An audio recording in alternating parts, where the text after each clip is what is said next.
আমার নাম বিকাশ মণ্ডল। আমাদের আজকাল দোল পূর্ণিমা অনুষ্ঠান অনুযায়ী কৃষ্ণ মন্দির অনুষ্ঠান করছিলাম। এখান থেকে একটা ফোন গেল যে আমাদের ওই আনুমানিক রাত 8টা-7টার দিকে যে আমাদের এখানকার পুরাতন যে কালী মন্দির ছিল ওখানে প্রতিমা হাত পা বা ভেঙে দিয়েছে কারা, সঠিক কেউ জানে না, কারো দেখিনি আর কি কেউ। আমি দেখলাম যে আমার মন্দির এসে দেখলাম যে আমাদের প্রতিমার হাত ভাঙা। শত্রুমূলক কি আমরা এখানে সবাই ভালোভাবে মিলেমিশে চলি, কিন্তু আসলে কে করছে এটা আমরা বুঝতে পারছি না। ওরা সন্ধ্যার সময় ধূপবাতি দিয়ে গেছে, তখন কিছু না, তখন ভালো ছিল প্রতিমা।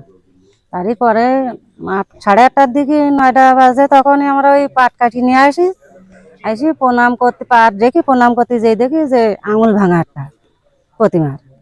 এ তাকায় দেখি ওই চটা রয়েছে ওখানে, আর ওই হাত টাতগুলো সব ভাঙা।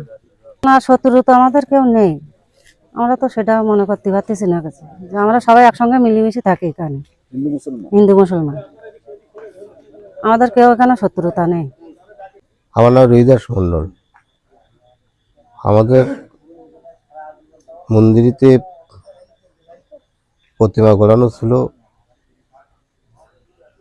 আজকের 8টা থেকে 8:30টার সময়। আমরা এসে দেখি, পাট কেটে এসে দেখি যে আমাদের মন্দিরের হাত, তিনখানা হাত অথবা পাটা ভেঙে, কে কে ভেঙেছে এটা আমরা জানি না। এখন কেউ হয়তো ভেঙেছে, কে ভেঙেছে এটা সঠিক আমরা জানি না। হ্যাঁ, কেউ ভেঙেছে, না ভাঙলে তার ওই জিনিসটার ওইভাবে তো ছিল না।